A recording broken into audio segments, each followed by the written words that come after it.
What's up, everybody, and welcome to my Smackdown review.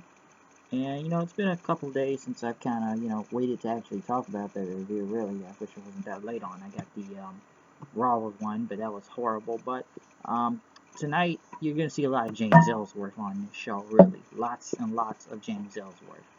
As as someone called him James Ellis, I believe tonight. I don't know who the person that was announcing him. They said it was one of the correspondents in the back, or some girl called him James Ellis. I kind of saw that clip, and probably end up on Botchamania anyways. But we talked about what happened last week with him and Dean Ambrose. James Ellsworth came out with theme music, and he thanked Shane McMahon and Daniel Bryan for what he's done. He's come to say goodbyes. People chanted no, and they say he hasn't been able to eat or sleep, and he wasn't going to move on with his life until he told Dean Ambrose he was truly sorry. Ambrose came out, put his arm over him, and says, "Buddy, pal, my special little boy right here."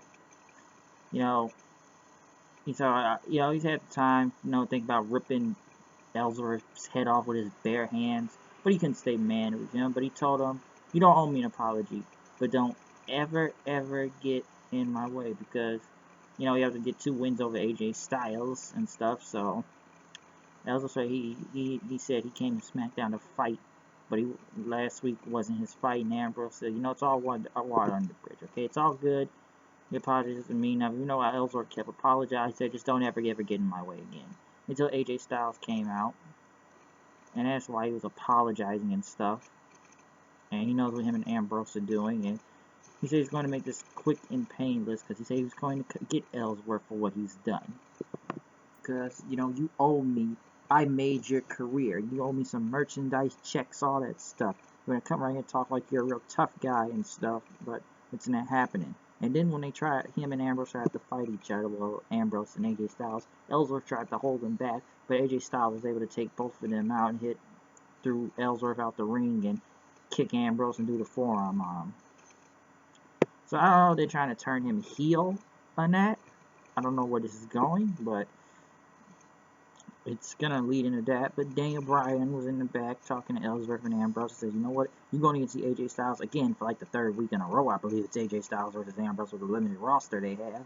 And John Cena's doing his little film in that American Grit show. So I kind of found it odd why he disappeared for a second. So this is the 3rd time we're going to be doing this match, really, with Ellsworth and Dean Ambrose. I'm not saying it's a bad match, but Jesus, like 3 weeks in a row, you might as well put the title on the line next week then. But this is his final chance to get to be the #1 contender. But then it was Randy Orton going against Kane in a no DQ match, which immediately the Wyatt family, or just Wyatt and Harper, came out and helped Orton pretty much.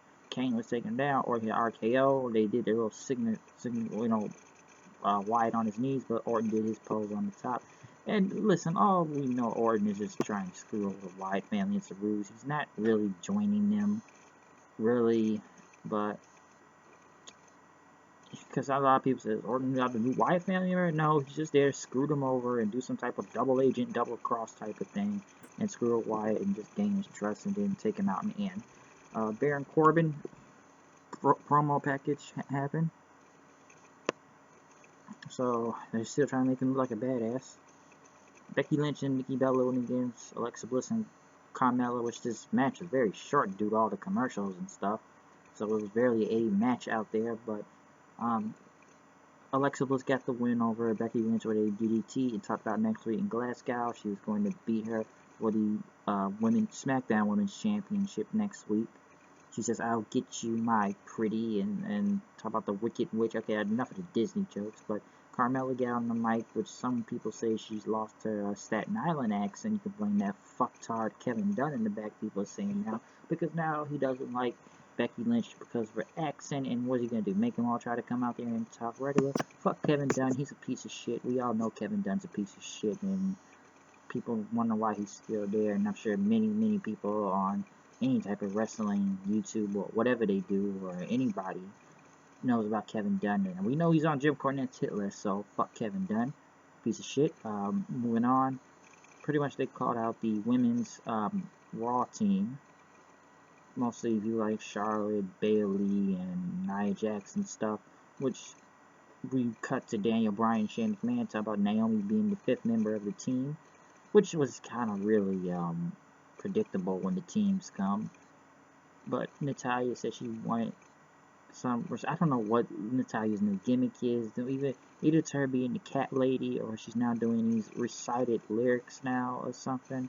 Now since she's reciting the lyrics to respect and everything, and it's. I don't know what they're doing with Natalya. She's gonna scoot over the women's team if she's the coach now of it or something. But pretty much the Smackdown team was kind of predictable. Naomi, Carmella, Alexa Bliss, Nikki Bella, and Becky Lynch. And let me address this real quick, because this is what's fucking stupid.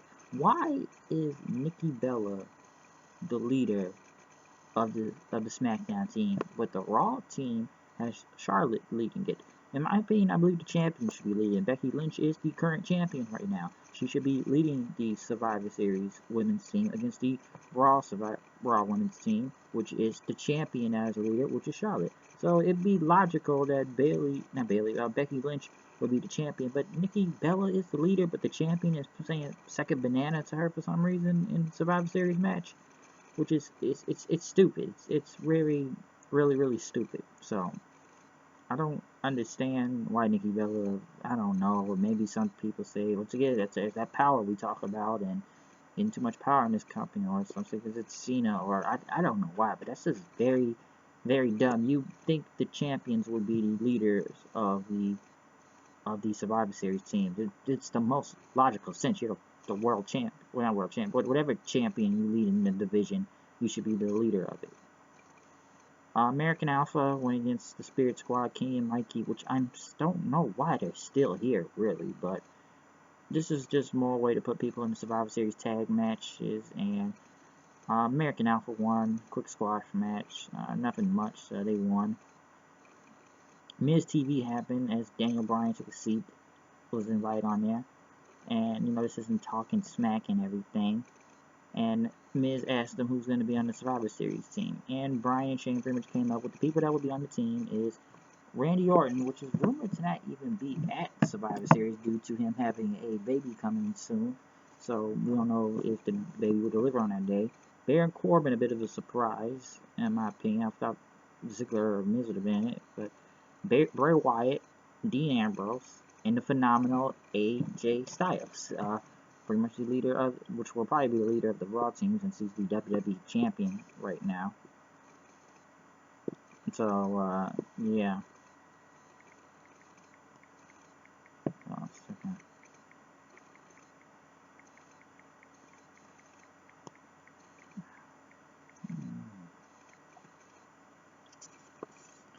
So, yeah, sorry about that. He's there. That's the SmackDown Survivor Series team of Styles, Ambrose, Wyatt, Corbin, and Orton. And Bryan was pretty much pissed. He said, not Bryan, well, Miz was pretty much pissed.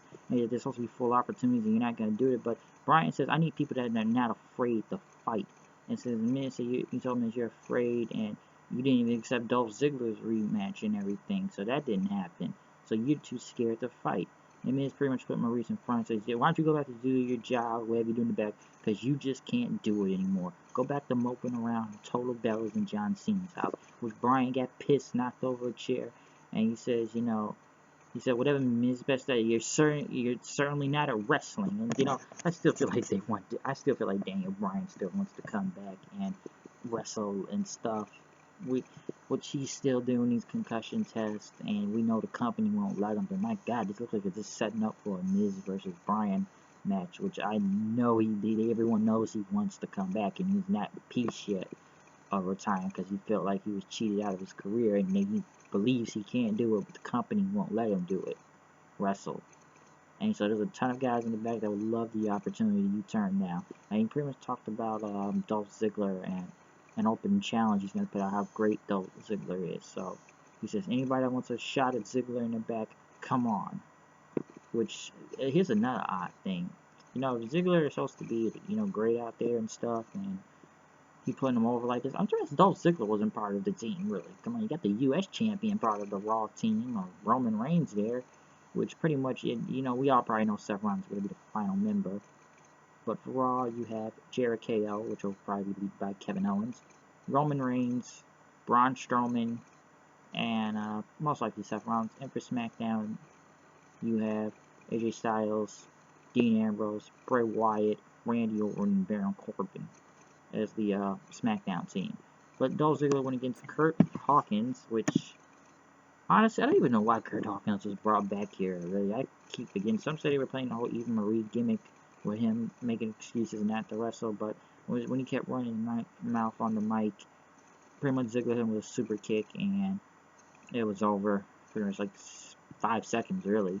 And then he pretty much got up after the match and said, you know, doing things on my turn, so he'll only challenge on anybody on Raw also who even like to take his title. So we'll be getting a little bit of more Raw versus SmackDown for the title. Ziggler versus anybody on here for Raw. Some people leaning towards Sami Zayn, which has been rumored, or Rusev, one of the two, go for the Intercontinental Championship, but we shall see.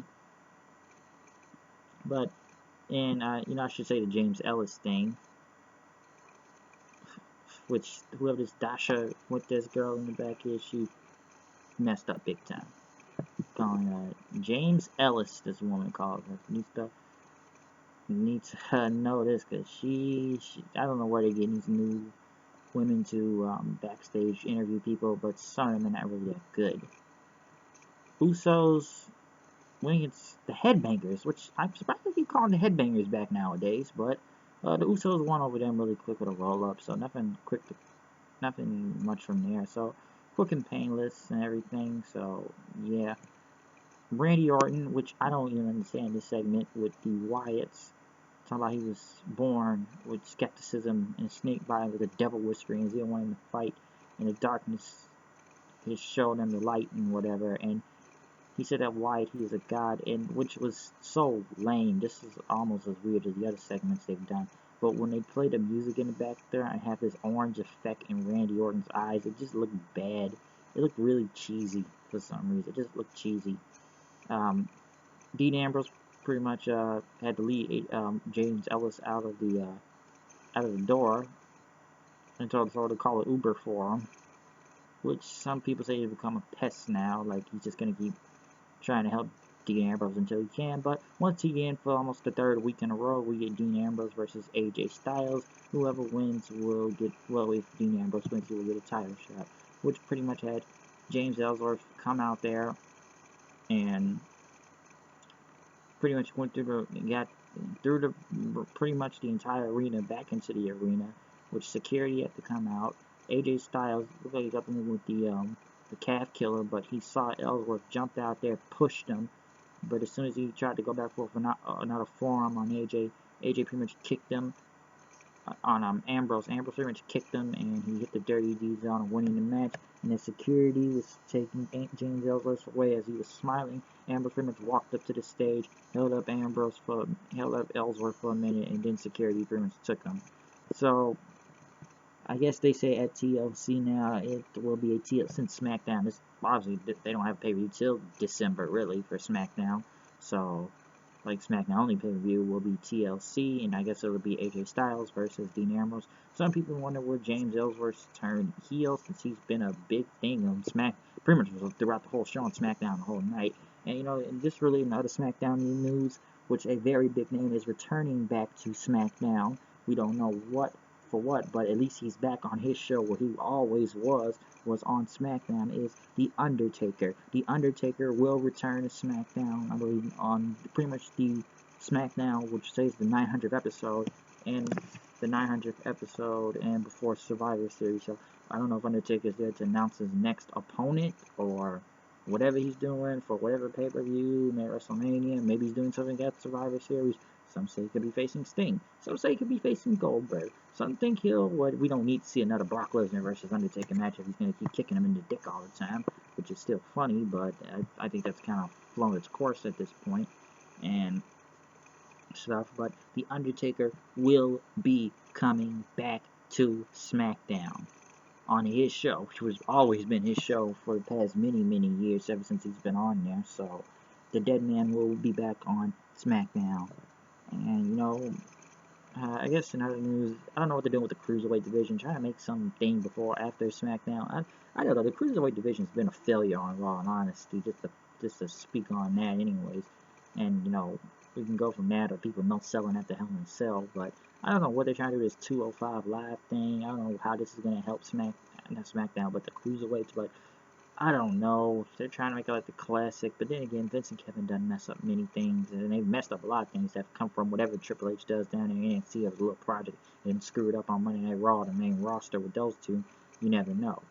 But, I've got a lot of business, more, I'll say, reviews to get into, and I'm sure I'm going to speak a lot about the TNA one tomorrow because I have a lot of things to say. I could do it now, but I'm just keeping this a SmackDown review because I want to address the entire Billy Corgan, Dixie Carter situation and the war that's going on over there. But I'm out of here. I'll see you guys later. Peace out.